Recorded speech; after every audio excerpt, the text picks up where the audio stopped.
Welcome to Spectrum News at 4, coming to you live from Uyo, the Akwa Ibom State capital. My name is Ofonono Joseph. Let's take a look at the top stories. Presidency hails Ribadu's performance as NSA list gains against terror banditry. Governor Moyeno reiterates commitment to transparent process in ongoing civil service recruitment. Plus, European leaders to join Zelensky at a meeting with U.S. President Trump today. Stay tuned for details of these stories and more in just a moment.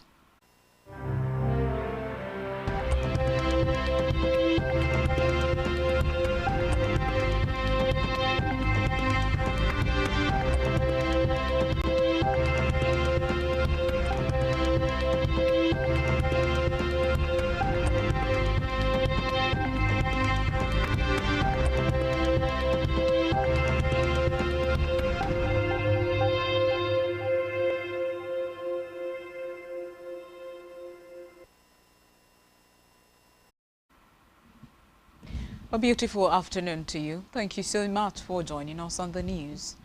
We begin the news this afternoon from the national scene, where the presidency has commended the National Security Advisor, NSA, Nuhu Ribadu, for his performance in office special assistant to President Bola Tinubu on social media. Dada Olusegun described Ribadu's 25 months in office as a turning point in Nigeria's fight against terrorism, banditry, and other security threats. In a detailed assessment in a post on his X page, Olusegun said Ribadu's appointment as NSA has redefined the office and produced visible results across different regions of the country. Olusegun recalled that President Tinubu inherited multiple security crises on May 29, 2023, including renewed terror attacks in the north, rising banditry in the northwest, large-scale crude oil theft in the Niger Delta, and violent activities by IPOB in the southeast. Away from that, the federal government has launched the Basic Education Transformation Agenda, a comprehensive reform package designed to boost school enrollment and improve learning outcomes nationwide.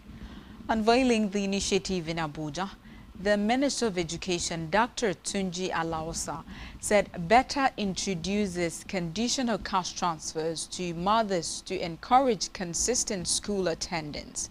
He said the program targets chronic challenges in the sector, including out-of-school children, weak technical training, poor infrastructure, outdated curricula, and low teacher capacity. Alaosa highlighted teacher retraining as central to the reforms, disclosing that 5 million youths will be trained within 4 years. The minister noted that President Bola Tinubu's administration had approved 120 billion naira for the advancement of technical and vocational education and training. He further disclosed that 80 billion naira has been earmarked for the rehabilitation of unity schools, while 38 federal and state technical colleges are undergoing full modernization.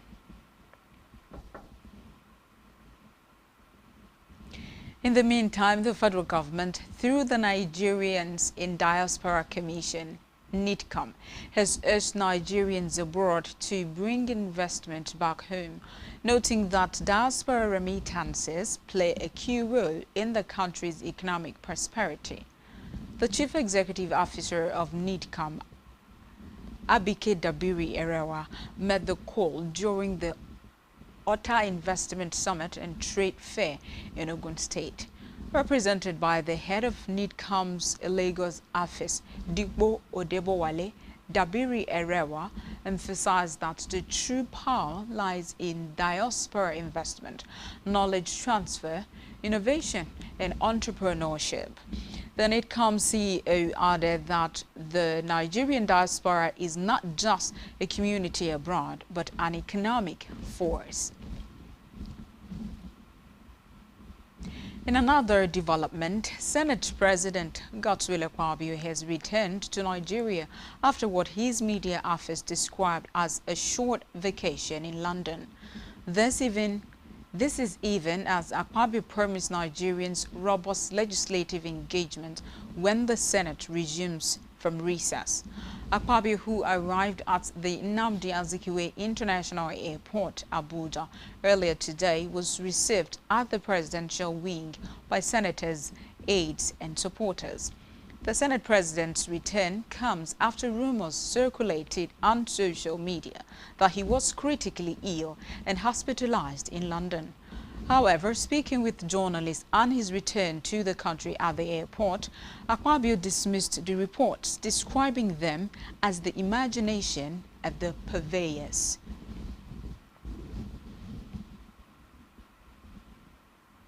Talking education, the Joint Admissions and Matriculation Board has inaugurated a special committee to investigate cases of technology-driven malpractice detected during the 2025 Unified Tertiary Matriculation Examination. Inaugurating the 23-member Special Committee on Examination Infraction today in Abuja, Jamb's Registrar Professor Ishak Oluyede described the rising sophistication of exam fraud, revealing that the results of 6,458 candidates remain under investigation for alleged involvement in high-tech cheating.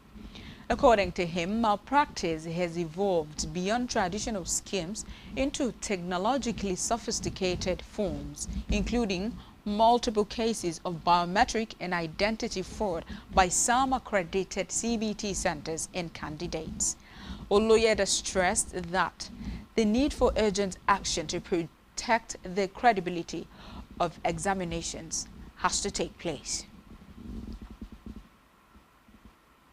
Back here, Akwa Ibom State Governor Pastor Moino has reiterated his administration's commitment to a merit-based, transparent process in the ongoing recruitment of 3,000 workers into the state civil service. Speaking at the monthly prayer service at the Later House Chapel, Government House Uyo, the governor said the screening will be computer-based to ensure a level playing field for every Akwa Ibom youth who applied. The governor urged other Akwa Ibomites interested in one job or the other to visit the portal, adding that many have secured different kinds of jobs without knowing anyone.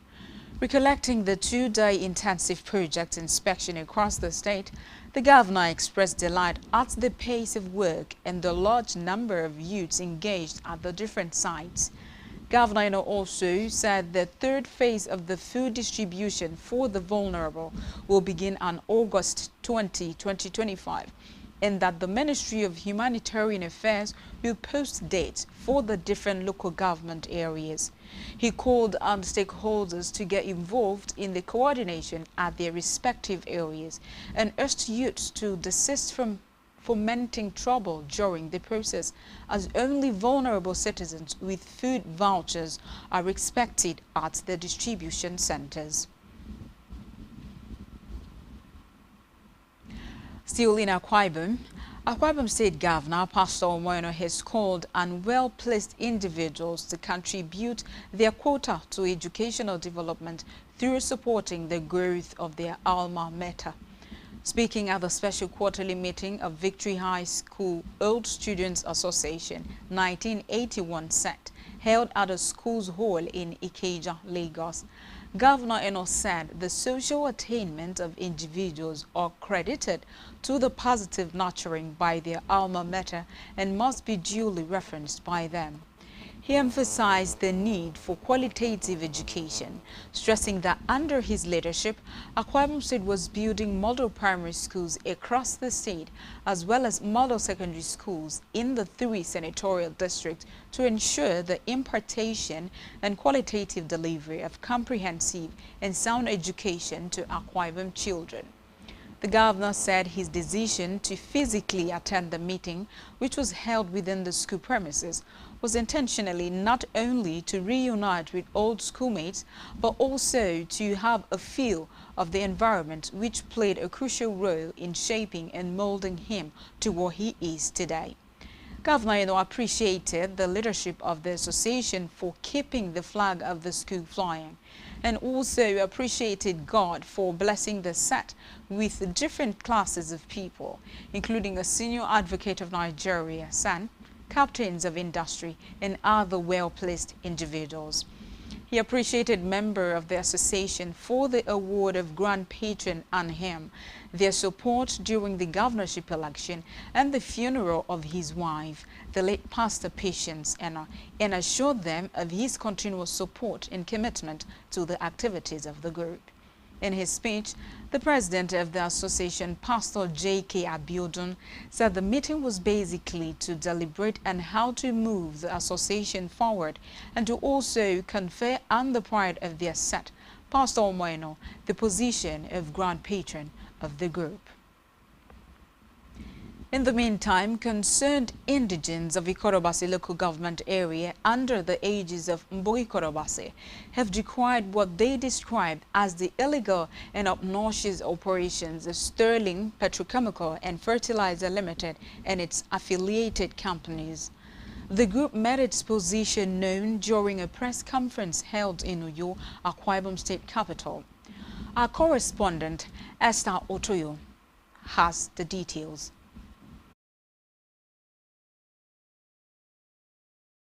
Briefing, the president of Mbogi Korobasi, Shelley Okoko, lamented that Sterling Petrochemicals and Fertilizer Limited, SPFL, has commenced permanent barricade blocking access road to communities and farmlands in Ikot-Abasi. He noted that the company has acquired lands illegally and carried out activities such as unsafe waste disposal, pollution of farmlands and waterways, as well as exploitation of local labor without fair compensation. The audacious effrontery of attempting to put up a gate on a public highway and our major access to the Atlantic coastline is most unacceptable and condemnable by the people of Ikorobasi, and we will resist it vehemently. On May 17, 2021, Sterling Petrochemical and Fertilizer Limited, accompanied by heavily armed police, army, and naval personnel, forcefully entered ancestral lands belonging to communities in Ikorobasi. Using heavy-duty machinery, including bulldozers and caterpillars, they destroyed economic trees, crops, residential structures, and vital vegetation, resulting in massive environmental degradation and disruption of the local ecosystem. SPFL has persistently engaged in unfair labor practices, particularly in the recruitment and remuneration of workers. Jobs that should be easily performed by skilled local residents are often assigned to non-indigents, after which they will be fraudulently classified as being from Ikorobasi communities. Okoko said despite several appeals and petitions, the company has continued to operate without due regard for the laws of the land and non-inclusion of Ikorobasi as a community in implementation of Host Community Development Trust, HCDT. According to him, the company has failed to carry out the mandatory Environmental Impact Assessment, EIA, before commencing operations, thereby putting the health and economic survival of residents at risk. We totally reject the SPFL/affiliate company's provocative Host Community Development Trust, HCDT scheme, which so invidiously excludes some integral part of Ikorobasi in its Host Community Development Trust, HCDT scheme. We demand that Ikorobasi local government be wholly and completely captured in the Host Community Development Trust, HCDT, as one and indivisible entity. Despite a letter dated 9th March 2022, the company has refused to conduct and submit any environmental impact assessment (EIA) as required by law before commencing operation in Ikorodu lands. While responding to questions from journalists, Barrister Uweme Kannam, former chairman Ikorodu, called on the state governments and relevant regulatory agencies to immediately investigate the activities of Sterling Petrochemical and Fertilizer Limited and their affiliate companies with a view to sanctioning the company and compelling it to comply with global best practices. You must have heard in this state our state governor, expressing his displeasure over the way and manner Sterling Global is encroaching on the state land. He was referring specifically to Ikorodu, outside the area that they were given. The state government is aware of what is going on there. But as the people who are directly impacted, we have to come before the whole world to give that company notice that henceforth we are not going to be looked at as being docile any longer, and so that they have to sit up. Mboki Kodabasi is an apex socio-cultural organization and mouthpiece of the people of Ikodabasi local government area. Present at the conference were former National Assembly member Dr. Akpanumo, former leader of council Ufok Frank, Oko Achibong, and former secretary of council Ntia Thompson, among others. Esther Otoyo, Spectrum News. Speaking at the briefing, the president. We move now to Africa, where Qatari officials have said that a draft agreement to end fighting between the Democratic Republic of Congo and the M23 has been shared with the government and the rebels. The news comes ahead of today's deadline, agreed on last month between Kinshasa and the Rwanda-backed rebel group to reach a peace deal. He said that while the timeline had not been met, both parties have responded positively to the facilitator and expressed a willingness to continue negotiations. Recall that the roadmap in the Declaration of Principles signed on 19th July in Qatar and called for negotiations to begin by August 8th, with a final deal reached by today. On the foreign scene, European leaders have said they will join Ukrainian President Volodymyr Zelensky at his meeting with U.S. President Donald Trump at the White House today. Those traveling include UK Prime Minister Sir Keir Starmer, French President Emmanuel Macron, European Commission President Ursula von der Leyen, and NATO Secretary General Mark Rutte. It comes after Trump failed to reach a deal on ending the war in Ukraine during a meeting with Russian President Vladimir Putin in Alaska on Friday. The U.S. president has since said he wants to bypass securing a ceasefire in Ukraine in favor of a permanent peace agreement.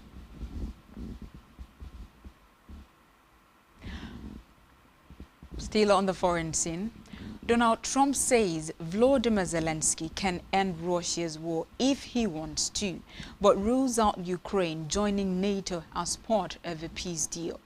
The U.S. president also said that Ukraine would not be able to reclaim the Crimean Peninsula illegally annexed by Moscow in 2014. This comes as the Ukrainian president lands in the U.S. for White House talks on Ukraine's future, joined by several key EU leaders. Still to come in the news.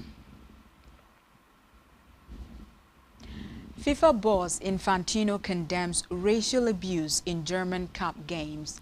Stay tuned for details of these and more in a jiffy.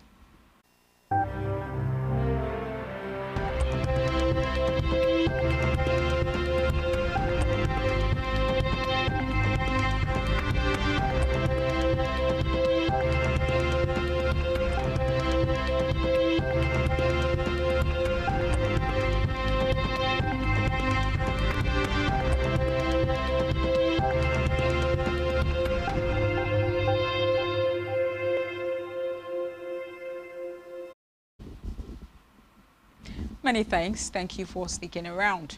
Now we conclude the rest of our news stories.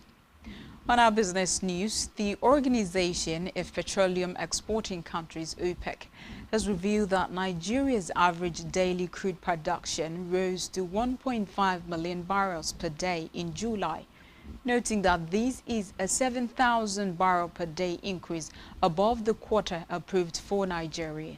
The latest oil output figures indicate that the country has sustained its crude production above the OPEC quota for the second consecutive month.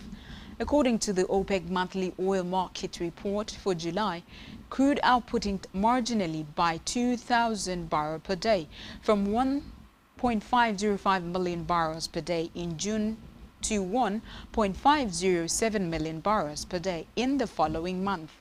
Recall that crude production dropped to 1.46 million barrels per day in February. It worsened in March, falling to 1.40 million barrels per day. We're still talking business. The Infrastructure Concession Regulatory Commission, ICRC, has issued guidelines to govern the development and implementation of all PPP projects in Nigeria, overhauling the country's infrastructure delivery processes through public-private partnerships, PPP.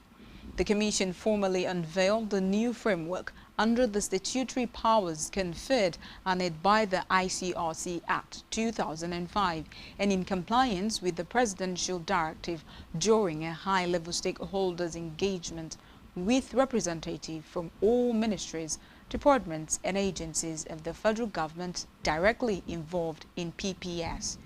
According to a statement, the guidelines provide directions and requirements to set up the project approval board for the new approval thresholds under 20 billion naira for ministries and under 10 billion naira for agencies and parastatals as approved by the President. It also provided steps for preparing the outlined business case, full business case and financial model which guides the procurement rounds and PPP agreement, among others.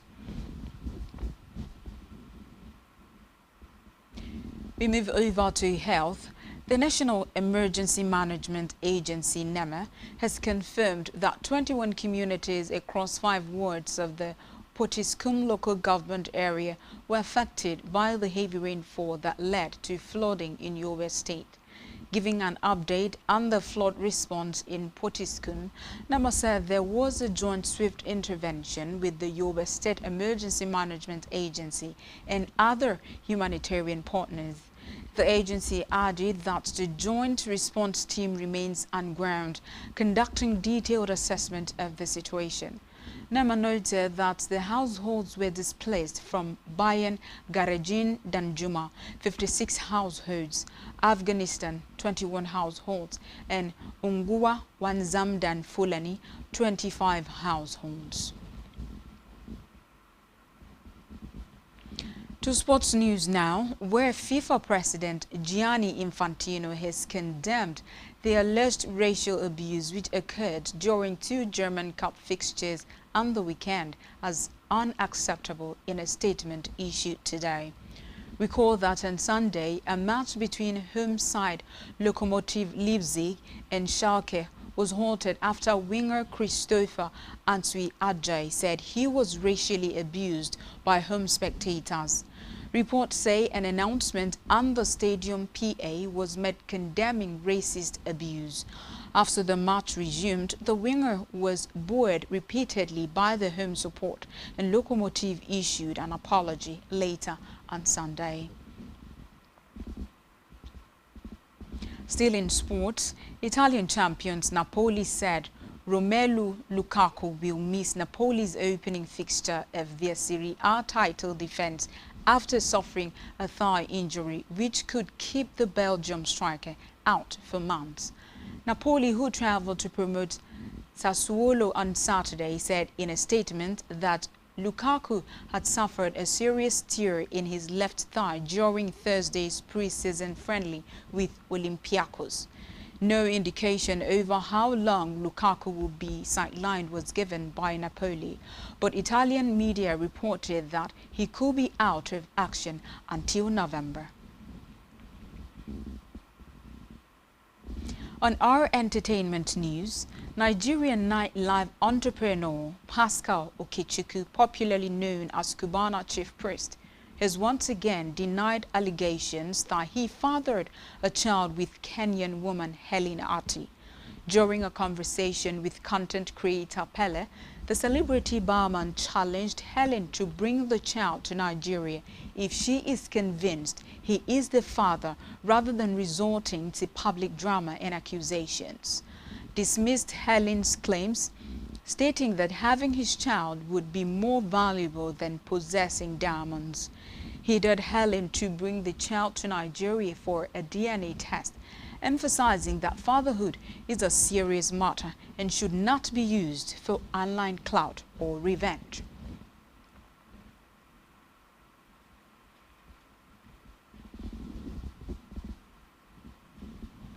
And that's all we have for you at this time. Do ensure to follow us on all our social media handles and subscribe to our YouTube channel, all of which you can find on our website, spectrumtvlive.ng. You have been watching Spectrum News at 4.